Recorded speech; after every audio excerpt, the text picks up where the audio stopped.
Today is an incredibly important day. Up and down the country, in every office, on every train platform, in every school, the hustle and bustle of daily life pauses. The world falls silent. We bow our heads and we remember. We remember those who died so that we could live. We remember those who sacrificed their freedom so that we could enjoy ours. In every single city, town, village, there will be a memorial. There will be a list of names. In every secondary school, there will be a list of names. The names of the brave men, and in some cases just boys, who went to a far corner of a foreign field to fight and die for something much bigger than them, much bigger than any of us.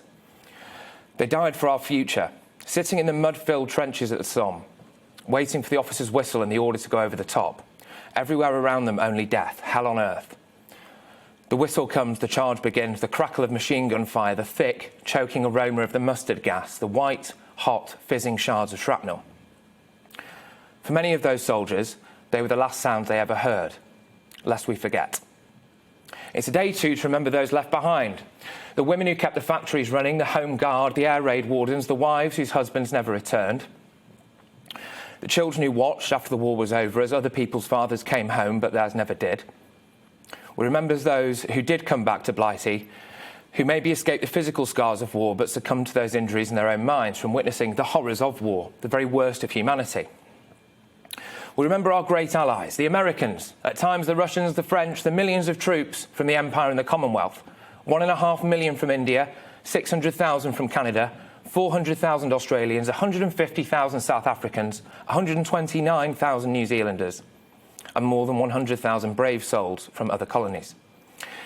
In total, around 75 million people died in World War II, 40 million people in World War I.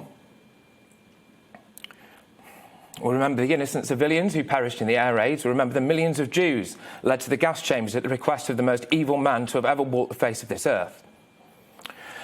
Just think how different the world would be today if these brave men and women hadn't laid down their lives. We'd be living in a Nazi-occupied German colony. There'd probably be swastikas hanging behind me now as I pumped out the Führer's propaganda. But it's not just the world wars we remember.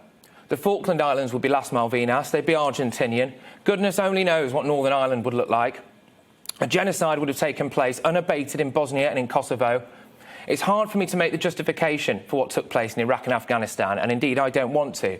I think those wars were based on lies, and there's a certain former leader of this country that I think should be in The Hague. But that's not what today is about. It's about remembering those scenes at Wootton Bassett as the hearses passed through the town. The howling of the wives as their husbands came back to Britain, but had never actually come home. We also remember the likes of Lee Rigby, killed by evil terrorists simply because he was proudly wearing his military uniform. We remember Dennis Hutchings, whose funeral takes place today. We remember his service, but we also remember that we are a deeply flawed nation.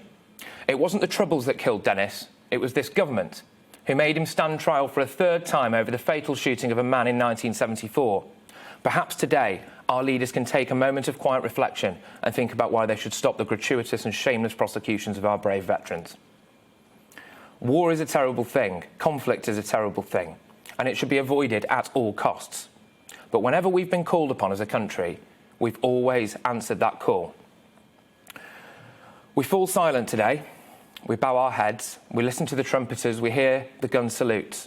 We bow our heads in sorrow, but also in deep, deep gratitude for those who died so that we could live, lest we forget.